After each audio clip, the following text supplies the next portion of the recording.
नमस्कार, इसके India TV में आप सभी का स्वागत है और मैं हूं आपके साथ भारती लोधी। आइए बढ़ते हैं खबरों की ओर। अलवर में सोमवार को जिला कांग्रेस कमेटी ने मिनी सचिवालय के बाहर जोरदार विरोध प्रदर्शन किया। कांग्रेस नेताओं और कार्यकर्ताओं ने राजस्थान सरकार पर स्मार्ट मीटर योजना, कानून व्यवस्था, नगर निगम में घोटाले और जनता की समस्याओं को लेकर तीखे आरोप लगाए। जिला अध्यक्ष योगेश मिश्रा ने कहा कि सरकार की नीतियों के कारण जनता त्रस्त है, जिसमें पेयजल संकट, सफाई व्यवस्था की बदहाली, बिजली की समस्या और नगर निगम में घोटाले शामिल हैं। प्रदर्शन में अमित सैनी प्रकरण और सरिस्का CTH प्रकरण को भी उठाया गया। अंत में कांग्रेस नेताओं ने राज्यपाल के नाम ज्ञापन सौंपा, जिसमें निष्पक्ष जांच और दोषियों पर कार्रवाई की मांग की गई। नारेबाजी के साथ कांग्रेस ने सरकार की नीतियों को जन विरोधी बताया। सरकार ने जन विरोधी नीति अपना रखी है। आम जन परेशान है, महंगाई चरम पर है, भ्रष्टाचार चरम पर है, युवा बेरोजगार है, देश की अर्थव्यवस्था खराब है। जिस तरीके से बिजली की अघोषित कटौती हो रही है, जिस तरीके से इस बारिश के मौसम में भी 72 घंटे में मात्र 10 मिनट पानी आ रहा है, जिस तरीके से सरिस्का टाइबर हैवीवेट का CTH का एरिया इन लोगों ने बदल दिया। इन्हीं के निष्कासित विधायक वो 500 करोड़ का घोटाले का आरोप लगा रहे हैं और इनके पर्यावरण मंत्री केंद्र के गाना गा के उस घोटाले को शांत करने की कोशिश कर रहे हैं।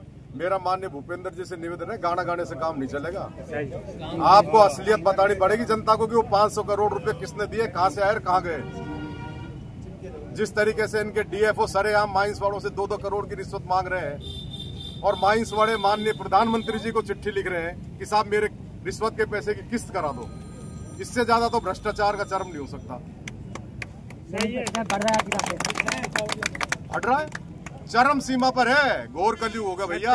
जो लोग राम के नाम पर सत्ता में आए, जो लोग भाई से भाई को लड़वा कर हिंदू मुसलमान के नाम के सत्ता में आए, उन लोगों ने आज राम को इधर किनार कर दिया।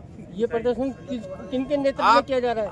ये जिला कांग्रेस कमेटी अलवर के नेतृत्व में किया जा रहा है। हम लोग कर रहे हैं इसका प्रदर्शन। आगे की आपकी क्या रणनीति होगी? अभी पहले पूरी बात तो सुन ले, क्यों कर रहा है प्रदर्शन, रणनीति तो फिर बताना। तुम भी मतलब सरकार से मिल रहा हो, पूरी बात सुनो। हमारी पीड़ा क्या है, इस धूप में क्यों बैठे हम इसलिए बैठे हैं, इस प्रदेश की कानून व्यवस्था खराब है, अलवर जिले की कानून व्यवस्था खराब है, अलवर जिले की जनता में त्राहिमाम हो रहा है। पुलिस प्रशासन किसी भी व्यक्ति को कभी भी उठा के बंद कर देता है। एक अमित सैनी युवा को जबरदस्ती पुलिस ने उठाया, उस व्यक्ति ने पुलिस के टॉर्चर से परेशान होकर के सुसाइड कर लिया। सुसाइड नोट लिखा, आज तक उन लोगों के खिलाफ FIR तक दर्ज नहीं हुई, बल्कि उसके चाचा को परसों सुबह 6 बजे अंडरवियर बनियान में उठा लिया कि आप पुलिस से ज्यादा प्रेशर मत बनाइए। जिस तरीके से सरकार का भ्रष्टाचार देखिए, झालावाड़ में परसों एक स्कूल गिर गए जिसमें गरीब परिवार के 7 बच्चे मर गए और माननीय शिक्षा मंत्री जी भरतपुर में आकर के माणा पहन रहे हैं, ढोल नगाड़ों स्वागत करवा रहे हैं। शिक्षा मंत्री जी को नैतिकता के आधार पर इस्तीफा देना चाहिए। जिस तरीके से बिजगांव में कांवड़ियों की मौत बिजली के कनेक्शन हाई टेंशन लाइन का करंट लग के हुई है, 18 फीट ऊंची लाइन रहनी चाहिए जो 11 फीट पे आ गई लटक के, और डीजे का पाइप उसके टकरा गया, 150-200 आदमी मरते। वो तो भगवान की कृपा रही कि वो पाइप वहां से हट गया और सरकार के कान पे जू तक नहीं रहेंगे। माननीय SP साहब ने और कलेक्टर साहब ने और माननीय मंत्री महोदय ने वहां पर जाकर के और उनको मुआवजा का क्या ऐलान किया, एहसान किया क्या? 5 लाख रुपए तो माननीय अशोक गहलोत जी का जो चिरंजीवी स्वास्थ्य बीमा योजना के तहत 10 लाख का एक्सीडेंटल बीमा था, उसको घटा के इन्होंने 5 लाख का कर दिया। 5 की तो उसकी घोषणा करी अभी दीना चौधरी भी, और 5 लाख बिजली बोर्ड ने लापरवाही से काम हुआ है, उसकी घोषणा करी है। 1 पैसा उनको नहीं दिया, जबकि मौके पर ही उन लोगों को कम से कम 50-50 लाख रुपए मुआवजा देना चाहिए।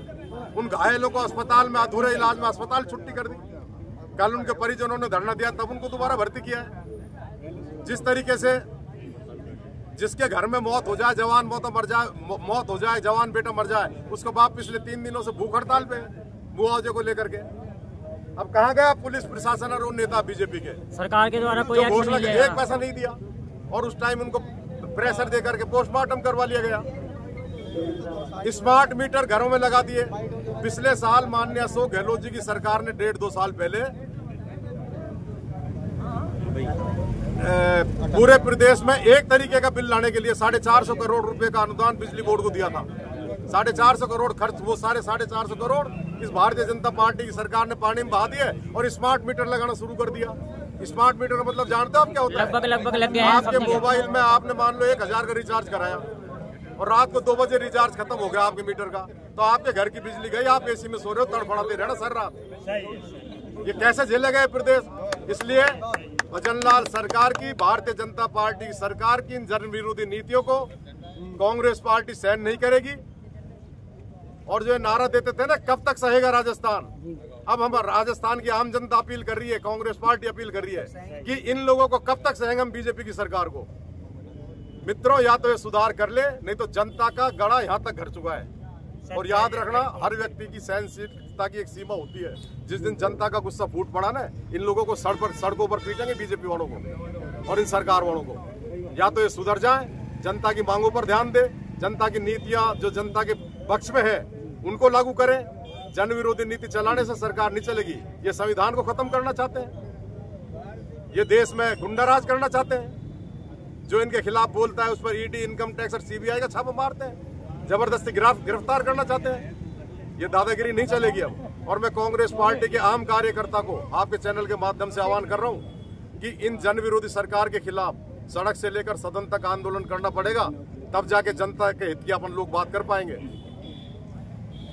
तो मेरा तो आपके चैनल के माध्यम से माननीय राज्यपाल महोदय को ज्ञापन देंगे हम, जिला कलेक्टर महोदय के थ्रू माननीय राज्यपाल महोदय से निवेदन है, क्योंकि सरकार के प्रधानमंत्री मुख्यमंत्री तो सुनेंगे नहीं, कि वो इनको समझाए और अगर ये नहीं समझे तो इनके खिलाफ एक्शन कराएं और जन हित की नीतियों को लागू करें, जन विरोधी नीतियों को बंद करें।